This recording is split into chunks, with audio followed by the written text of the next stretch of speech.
Number 3. Tonight, we have round 2. Round 2 for us is a drama round. What you see before you is a bench. During the course of our evening, one character in each play is going to try to sell it. One character, tied historically to this bench, is going to try to stop it.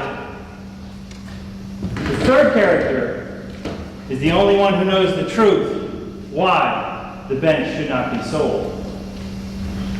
Helping us tonight will be our 2 judges. I'd like to introduce them. From Casey Metropolis and Midwest Providence Center, Victor Wishel.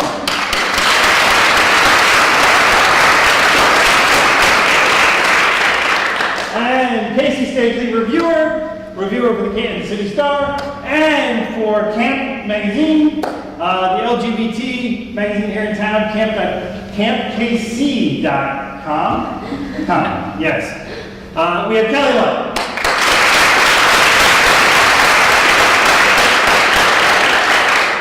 Now, each of you should have a piece of paper, and every person in your group should have a pen, right? Because you will all be voting. You will vote for your favorite play this evening, which I want you to pay very special attention. And without further ado, we give you play number 8.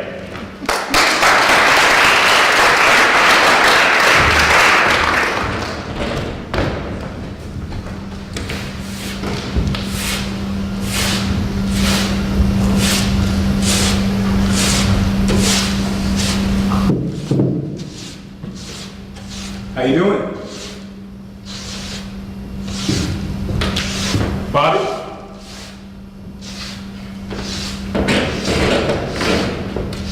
Bobby, I said how you doing? I'm fine. Are you sure? Yeah. Why does everyone keep asking if I'm okay? Well, we just came from a funeral. And, well, I don't know. I'm not sure what I'm expecting. You barely knew the guy. Why did he even want me there? You were his kid and he was dying. I'm only his kid because he raped some girl. Look, I know it's hard. No, you don't. You were planned. Mom and Dad wanted you.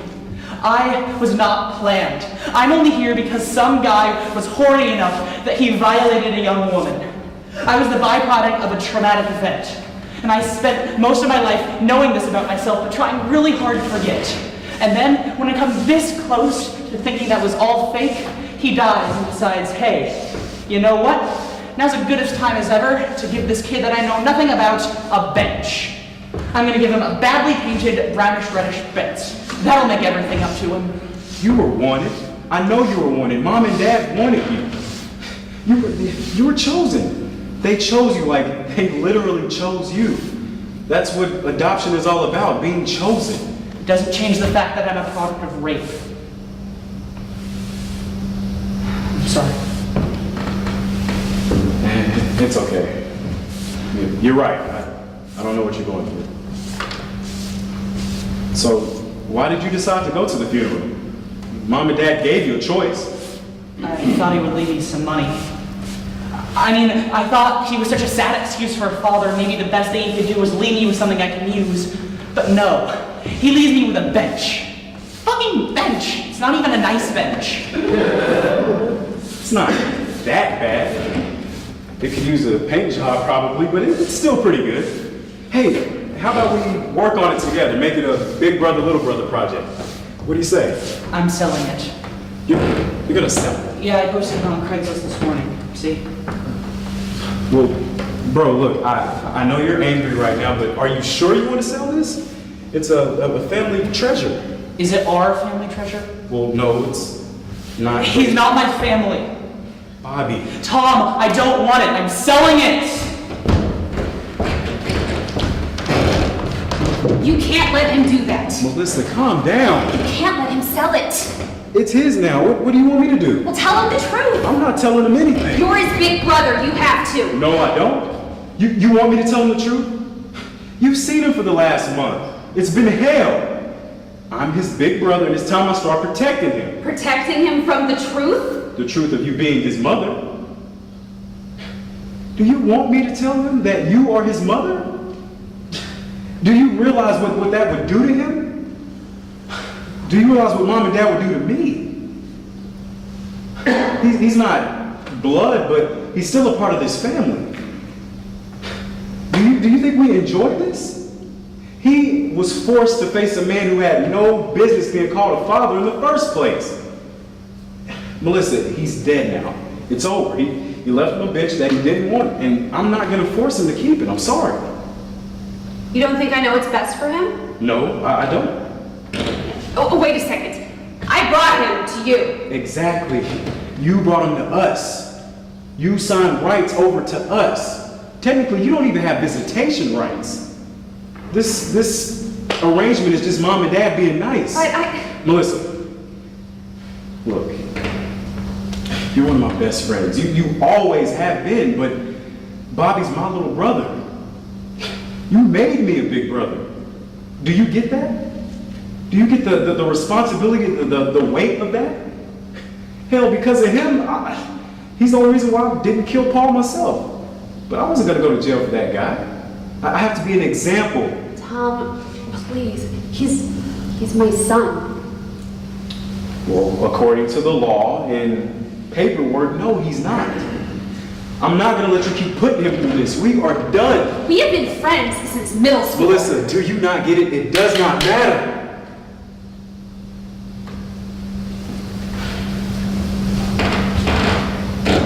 This is the only way I could give him this. Yeah, well, it didn't work. Do you get that? It did not work. I'm not telling him anything else, and neither are you. Telling me what? Hey, we were just talking about some stuff.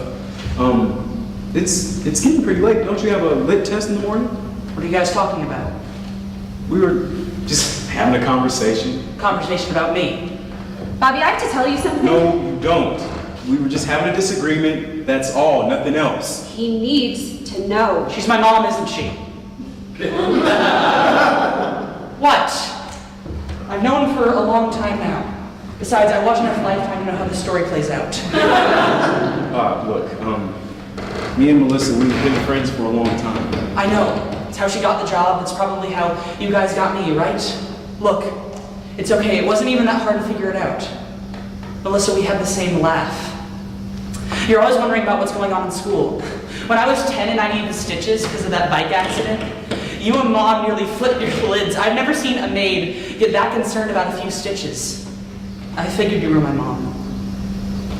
I'm sorry, Bobby. I didn't want you to find out. It's okay. I mean, I should probably start owing you my thanks. I mean, you didn't kill me or anything. That's good. Yeah, well, believe me, I thought of... I mean, I have something else I need to tell you. Have to say. Look, Mom and Dad is already going to, take it out on me for letting this go on longer than it should have. I don't want you to sell this bench. Why?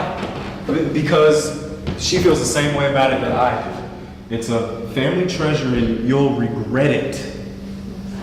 And because it's mine. This bench is mine.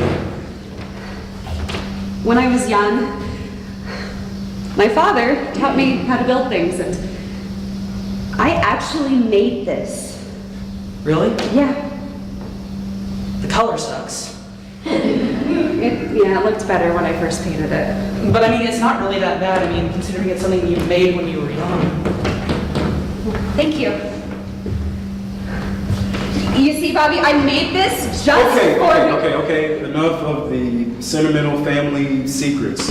Look, it's been a long day. Can we just go to bed? Please, can we just go to bed? Okay. Oh, okay, he's right. We should just go to bed.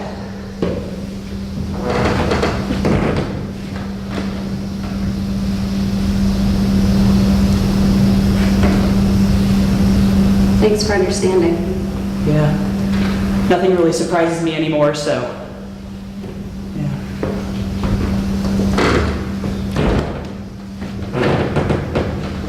Wait. There's something that I didn't understand. If you made this when you were young, how did he get a hold of it? It was just one of those, one of those things. It's weird, huh? Melissa, how did Paul get the bench? He helped me make it. Was he friends with your dad or something? Look, I think we should just stop the conversation here. You could say they were friends, yeah. And why'd he get it? Well, he kept it when I decided to give you away. Why? He was mad, and he didn't think I had the right to give you away. Well, yeah, I get that, but I don't see why he got to hold on to the bench for so long. Shouldn't one of your family members have got it? I really think you should just stop asking questions. One of my family members did get it. Melissa, My father. But you said Paul had the bench. Yeah. Paul's my father and you're my mother. It doesn't make sense unless I'm... What?! Bobby, your parents loved you so much. I'm the product of incest? I'm sorry! I'm the product of incest! don't think of it like that. How the fuck am I supposed to think about it? You're my sister and my mother? What the fuck? I'm a freak. I've always been a freak. That is not true. White kid in an all-black family, product of rape, and now product of fucking incest? How the fuck am I supposed to handle this? What am I supposed to think? You're supposed to think that the universe, the God, whoever, whatever, look, it's all part of a plan. Someone had plans for you. You're here now. You weren't supposed to be my brother, but you are. And considering all factors, you're a really normal kid. You have to agree with that. I don't want your bench. But, I don't want your fucking bench! Don't you hear? I don't want it around me, and I don't want to see you or that bench ever again. Do you understand? I'm so sorry. No! I'm sorry, I just can't.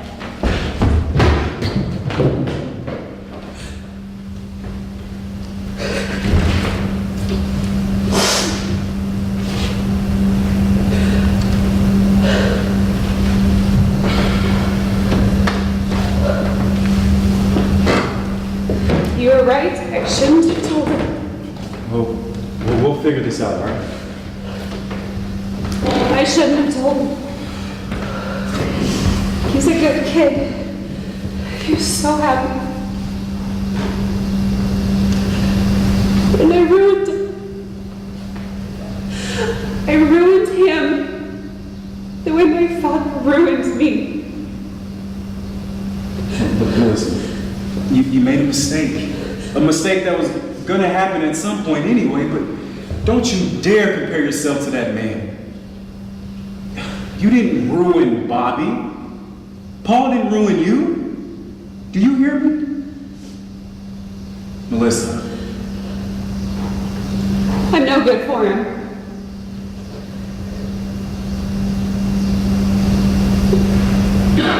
I need to go. I need to go. Melissa.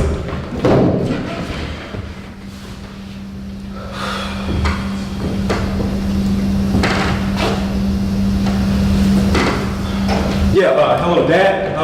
Yeah, we have to talk. Yeah, Melissa told him. I tried to stop it before it got out of hand, but it just kept going. Melissa? Bobby? Guys, can you please, one of you just No.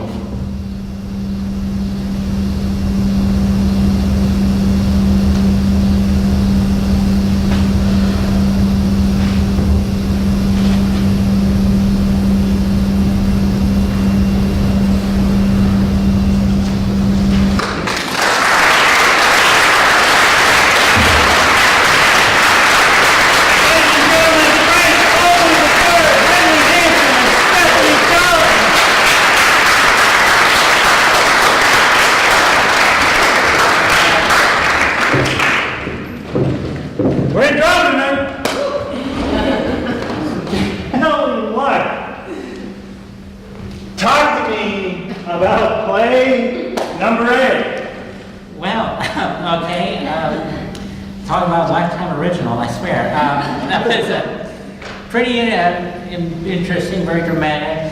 Big Greg moving on for my tastes, but some good characters. I think there was a good build-up from beginning to end, just piling on, so to speak. Overall, I'd say it was pretty good. Yeah. Greg?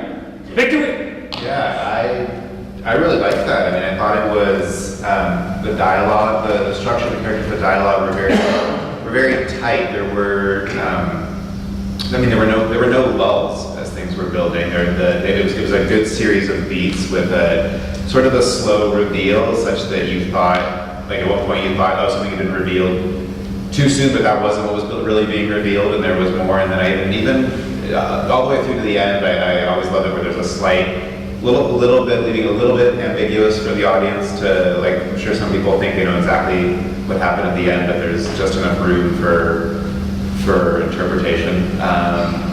Yeah, I thought that was, I mean, for what happened in the amount of time, it was really, really well done. Great! Ladies and gentlemen, you have seen play A. I want you to make some notes.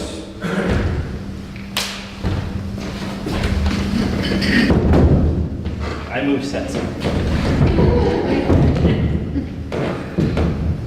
All right. And now we present to you play number B.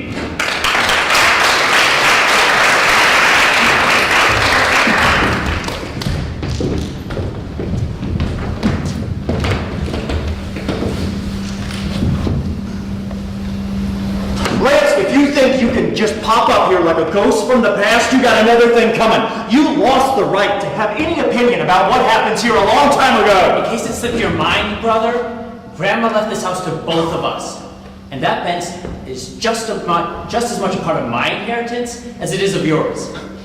Some of my earliest memories are of Grandma and Aunt Hattie just sitting on the bench and talking and laughing for hours on end. You can't just turn up here after 4 years of smoking dope and getting laid in every filthy corner of the universe and then act like you give a rat's ass about any of us. Well, I know one thing, Travis, and that's Grandma's bench, and she would never sell that to anyone.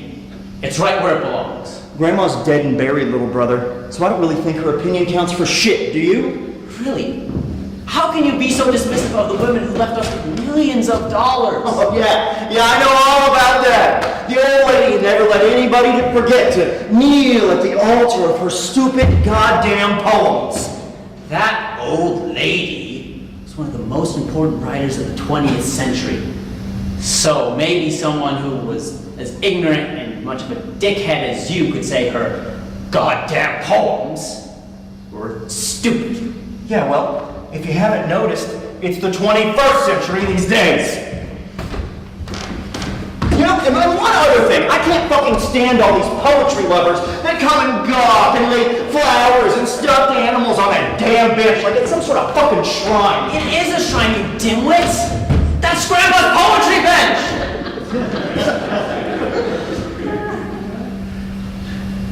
You know what? I made up my mind, man.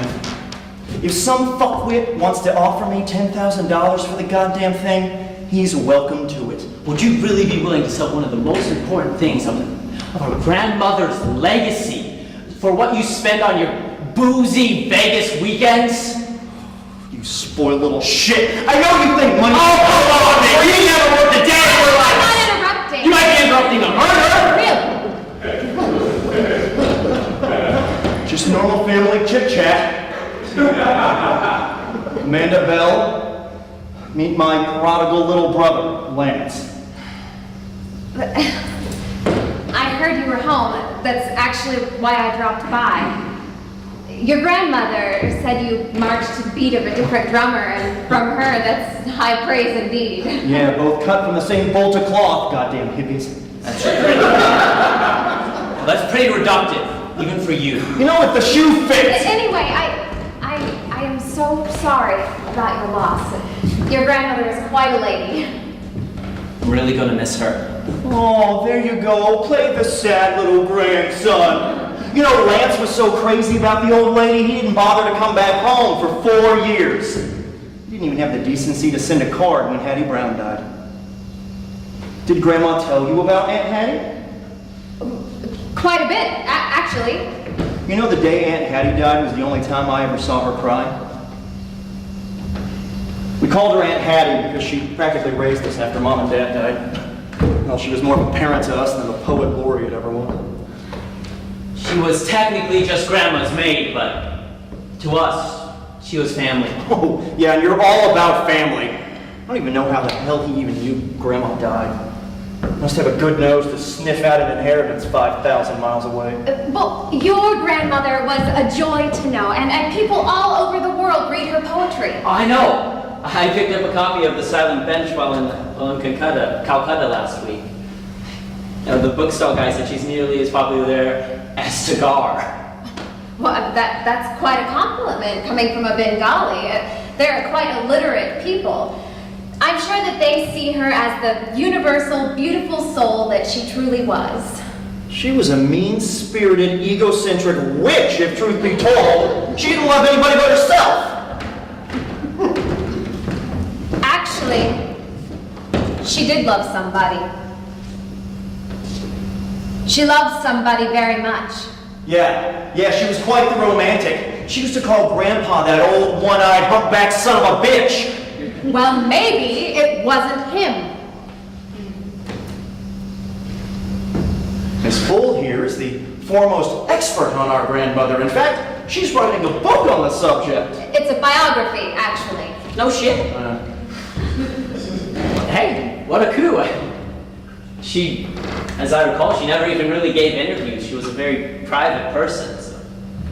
She used to say that her poetry said everything she needed to. So, how'd you pull that off?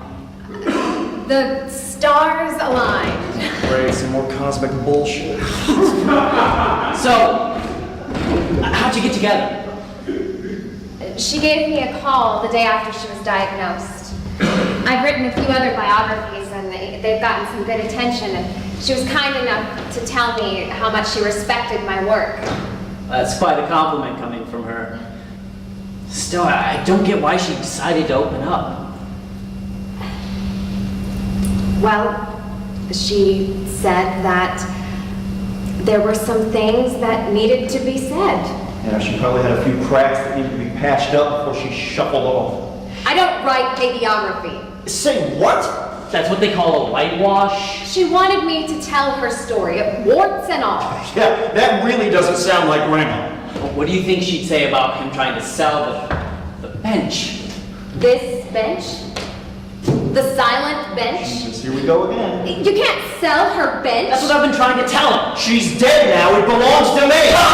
This bench belongs to the people who love her poetry. Well, it's not gonna belong to anybody if the little bastards keep chipping pieces off for souvenirs. We do need to get a fence, so people can look and not touch. You know, I have a better idea. How about you pony up 11 grand, rent a truck, and then share it with as many goddamn poetry lovers as you want. I just want the goddamn thing off my lawn! Okay, Travis, I've got a great, simple solution to your problem. If you just want to get rid of it, donate it to a museum. Oh, is the museum gonna pay me 10 grand for it? Oh, for Christ's sake, I'll pay you the 10 grand myself! I already have a bid for 10 grand. Okay, I'll make it 11. Handling over a few bucks is fucking petty. The principle is the thing. Okay, Mr. money-grubbing prick!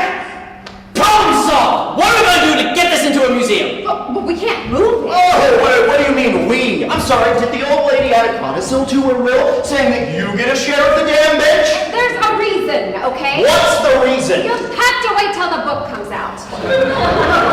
Why? What's in the book? I'd better not say. Why not? She made me promise not to talk about any of this until the book comes out next year. That's bullshit. Can we at least know the title of your book? It's called The Silent Bench Speaks. It's the title your grandmother gave it. That's a catchy title. Now, what exactly is the bench supposed to say? We can work it out. Okay, Sherlock, work it out for us. But it has something to do with the tree. What the hell are you talking about? And the poem, and she talks about a catalpa tree. Beneath the old catalpa tree, a wooden bench waits silently for the dawning of the day when I can say what I should say and be what I should be. What the fuck's that supposed to mean? So, where is it? I mean, I've never seen a catalpa tree near this bench, ever. There was a catalpa tree here. What happened to it? Are catalpa trees like supposed to never die, ever? Your grandmother had it knocked down a long time ago. Why? Well, the answer to that question is the reason that she is having me write this book. Nothing that old lady said ever made a lick of sense. Do you know why she chopped the tree down?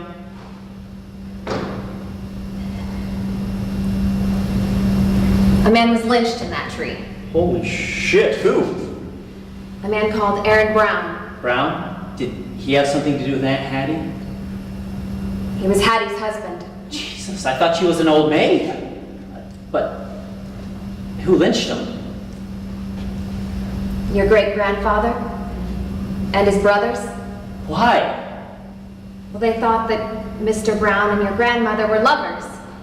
Of course, back in those days when a black man was suspected of loving a white woman, it was always called rape. Did he do it? According to your grandmother, no. So Grandma didn't have a lover? I didn't say that. So who was it?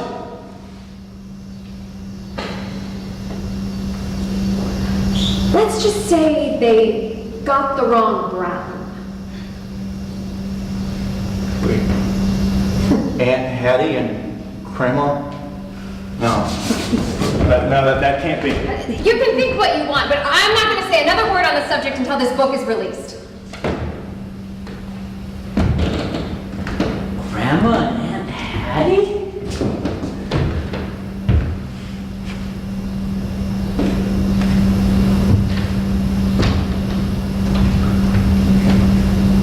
Wow, that certainly does explain a hell of a lot.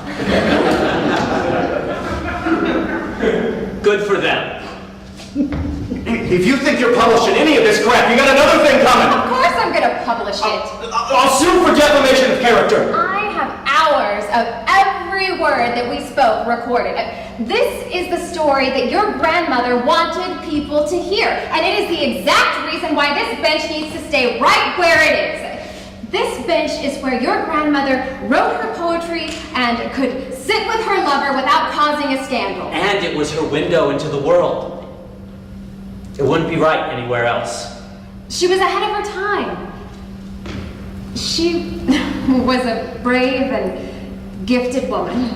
And she set a time bomb to go off a year after she died and let those of us left to catch the flag! Well, that's real brave! My God, I'm gonna go get my axe.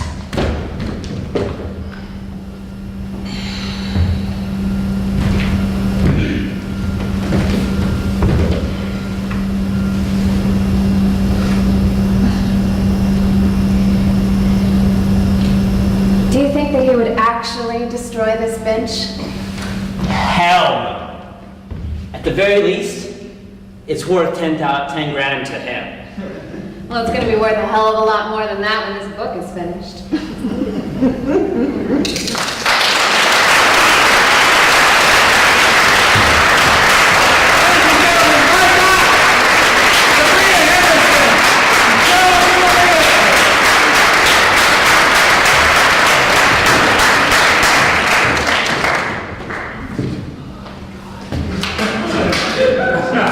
The house cleaning.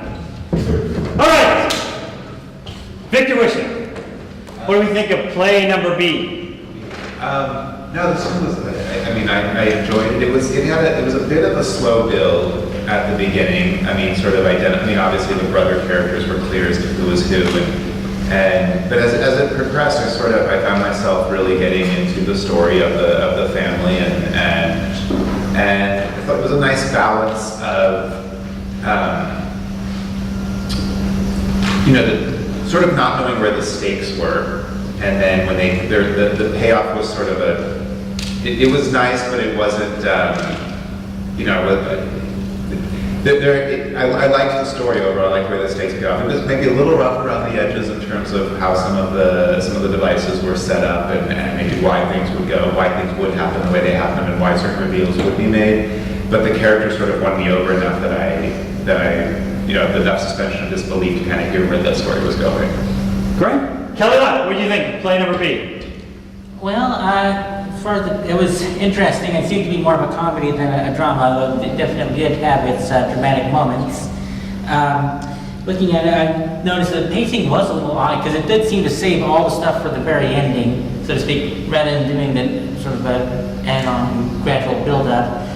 The one brother I thought was a bit one-dimensional. He only seemed to have one setting, and you know, I would have liked to see a little more depth to the character. But generally, I mean, I liked the overall premise. It was very interesting and good device used for the reveal, I thought.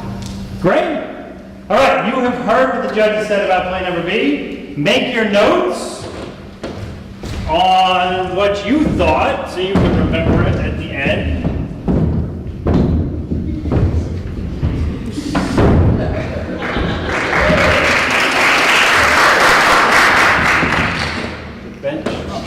All right. And now I give you play number C.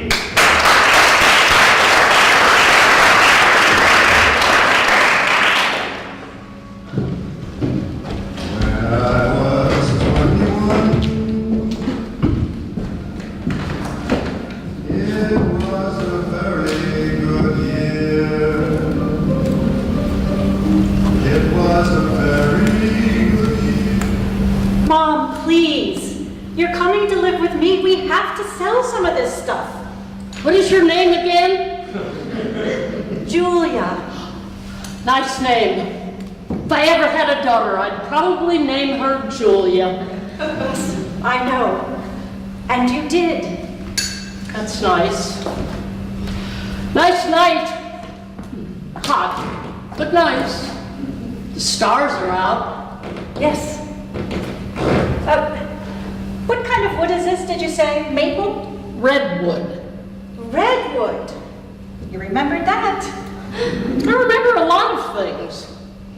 I remember all the nights I sat on this bench in my younger days, waiting for a nice boy to walk by. Dad. Was Jimmy your dad? That's funny. You don't look Mexican. Mom, you were waiting for Lyle. Dad. I told you I do not have a daughter, and Lyle came later. Hello, young lady. Evening, ma'am. We don't need to bother with that, do we? Twyla. Or Mrs. Charles. I'm Ms. Charles. Would you like some lemonade? She'll get it for you. That's what I pay her for. You'll have to excuse my mother. So, lemonade? Don't pay any attention to her. Get the girl some lemonade. But she didn't... Fine. I know you know. Are you here for me? Yes, but not for the reason you think. It's not my time to go. You didn't come to take me away? Not yet. We still have some years ahead of us, I think. My maid wants to sell this place and all my belongings. She put them on the internet. I can't explain that to you. It's too complicated for me. You'll learn about it. Apparently people don't have yard sales anymore. I know she wants to sell everything, but that's why I'm here. Julia. What's her name? Busybody. She thinks she knows best. I think she wants to sell our dinosaur bone collection. But first on the list is this bench.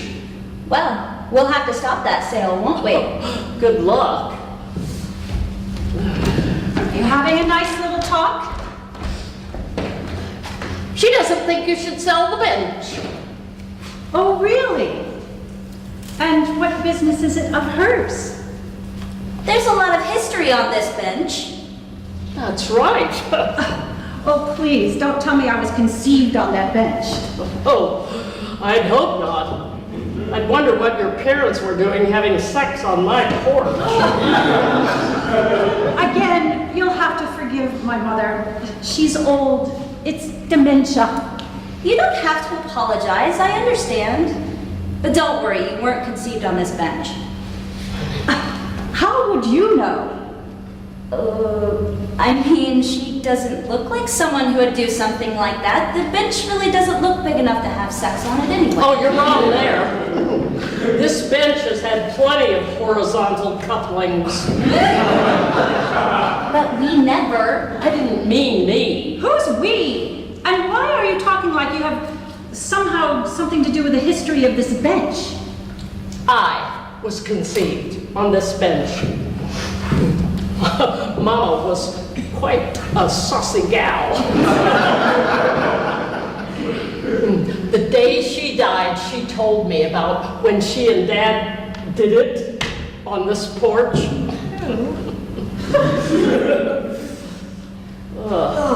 Fueled, of course, by lemonade and gin. Is that true, or is that like dinosaur skulls? Why would I make up something like that? I don't have dinosaur skulls. They're fossils. Yes, dinosaur skulls. Can you imagine the whole place full of dinosaur skulls? They'd take up all the room. Why would you even say anything like that in the first place? About grandmother having sex on our porch? Not your grandmother, my mother. Besides, I was just making conversation. I think you should know the history of some of the objects that you think need to be sold. Oh. Yes, there's that memory, which is news to me. And all the time that she spent waiting for Jimmy to come and visit. And all the time they spent sitting and holding hands. And that time that she read that letter about Jimmy. Jimmy was killed in Korea. They found a note to me on his body. I never knew for sure whether he meant to send it and changed his mind, or whether he just never got around to it. It said he loved me. He was going to propose when he came back. You know, I really don't appreciate you feeding into her delusions. Jimmy is not a delusion. What do you know about it anyway? You married Lyle! I didn't spring into existence the day I met Niall. Jimmy was first. There's a lot of history in this bench. Why are you trying to sell it? What concern is it of yours? She's my mother.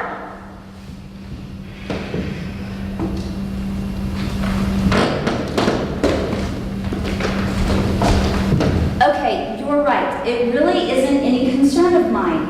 But I just want what's best for your mom. But she's my mother. Why do you think I wouldn't have her interests in mind? I love her. Of course you do, but it's not easy to always do what's best, even when you love someone. It's not always easy to do what's right. Oh, for God's sake, we're talking about a bench here. A bench! That bench has been in your family for decades, and it's part of the family history. Do you know how many memories that bench holds for her? There's no telling. She's always coming up with things, real or imagined, like that Jimmy fella. This bench, it helps keep her grounded. You see that, right? It helps her tap into the past that she can't easily access. She makes up new stories every day, every hour. It's the dementia. She rewrites her history and mine. I mean, you've seen, in her world, she doesn't have a daughter. She never had children. So you'll forgive me if I'm a little dubious about some suitor that I've never heard tale of before. If you listen to what's in your heart, you'll be able to tell the difference between what's real and what's part of her delusion.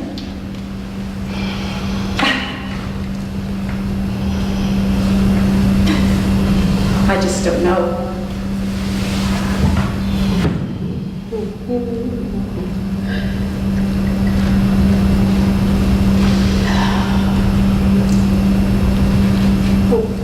I know. It's not easy, but what do you want me to say? That for the rest of her life, you'll never know what's real or not? Because you won't. Unless you're 100% sure that it's true. Like the fact that I'm her daughter and not her maid? Like that? A part of me thought you might deny that. No, I know better. Besides, these things, these fantasies, these dinosaur fossils, that's what's real to her now. Even as real as the fact that you're her daughter. Except in her world, I'm not her daughter. I am sorry about that. I can't imagine what that feels like. Jane, how about you get me a refill on lemonade? Make it a special this time. It's well past 6 o'clock after all. Well, Chop Chop, I didn't pay you to just stand there. You don't pay me at all. Well, maybe there's a reason for that. Like you spending time and hanging out, monopolizing all my guests this evening. Right. And I suppose you would like a special too? No, thank you. I'm not drinking booze right now. It's just a precaution. The doctor didn't tell me I had to stay away from it, but I just think it's something I should do. Of course you shouldn't be drinking if you're pregnant. But congratulations. What was that about? You're pregnant? I never got pregnant. I'm just messing with her. I always was a playful girl. Should we tell her who you are? I don't really think we need to. She wouldn't know which one of us to believe anyway. I think she'll figure it out eventually. When she looks through all of the old photos when we're gone. Or before. I don't think you should sell this bench. Because of all those phantom memories of Jimmy? Because I intend to give it to you in my will. What? You've been good to me, mostly. I don't have anyone to leave it to, and not anyone that would appreciate it. I don't have any children. I wanted you to have it. Does that mean you think of me as a daughter? It's hard not to, the way you keep insisting that you are my daughter. I think I should be going. Thank you so very much for your hospitality, Miss Charles. You're welcome. I'm sorry I was gruff earlier. Let's forget about it. I understand. Are you sure I can't go with you? Yes, it's not your time. What are you talking about? No, don't worry about it. Just move out of the way so I can give this girl a hug. It was a very good year.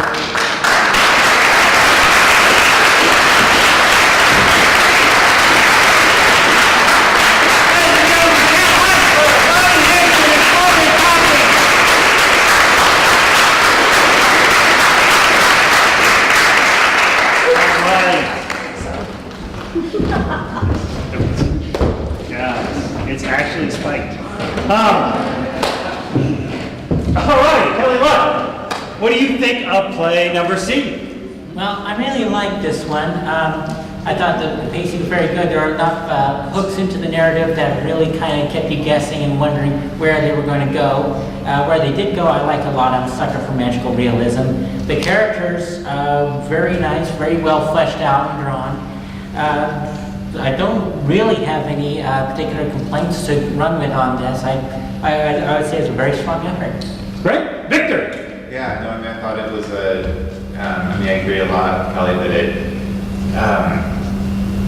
Yeah, I mean, I thought it was just this really, you know, once you were inside it was just this beautiful portrait of different perspective on I mean, obviously on dementia and on issues of age. I mean, I'm still processing because it did actually raise a lot of issues for me with family members that I know and things that are going on, and it was one of those plays where it wasn't what I expected, but I wasn't waiting for it to be what I expected. I kind of just lost myself in it, and when it was over, I realized I had been there. So it was really, yeah, it was a very strong effort that way. All right. You've heard what the judge had to say about play number C. And now it is your turn. I want you to take the little piece of paper, and I want you to write down A, B, or C, and turn it in to Chloe in the back. Chloe, raise your hand. And we'll be counting them, and then I'll be working over here with the judges to come to consensus. During this time, there's an open bar in the lobby. Feel free to take advantage. All right? All right.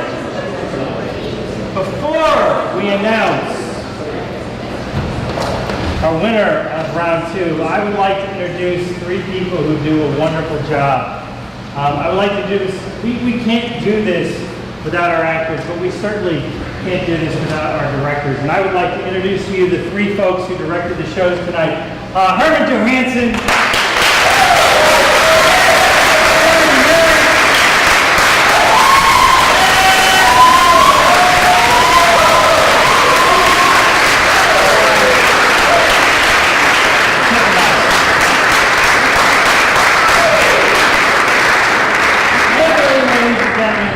These folks get a script at 8 a.m. this morning. And what you saw tonight is what their leadership does in bringing that script to reality. Now, you're going to want to know who wrote these wonderful pieces of drama. And we're going to introduce them to you tonight, right now. The writer of play number A was Priska Kendegor.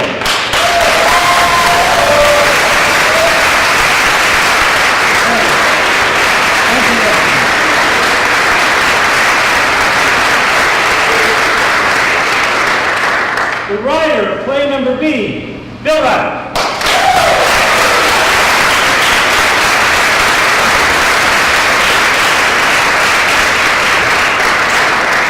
The writer of play number C, Kevin King.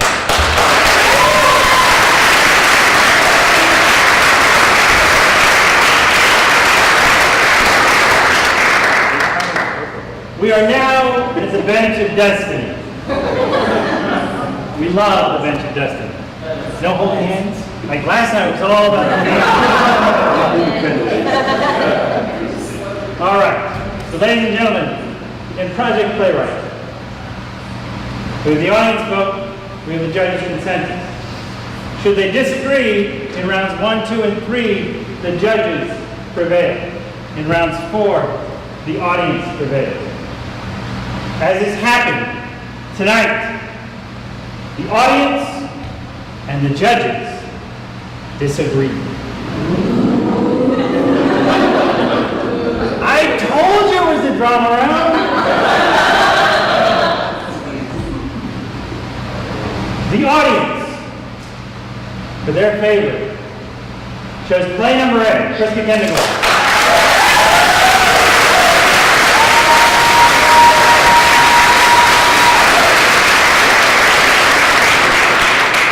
Priska gets to join us round 3. All right?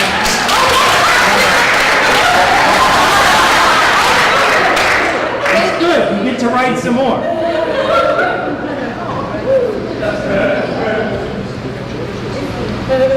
Gotta make sure I get this right. Very important.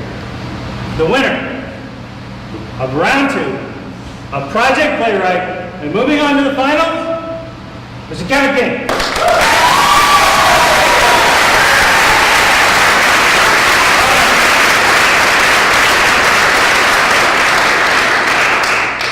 Lauren in the house? She's not. No. All right. So, you may leave the stage.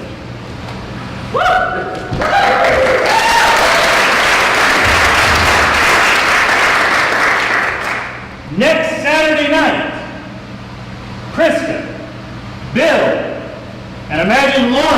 sitting right here.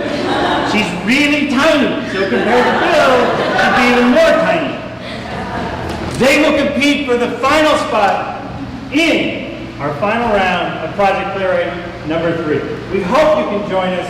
If you can't join us there, please come back for the finals on Saturday. But we've had a wonderful time, and thank you for coming out.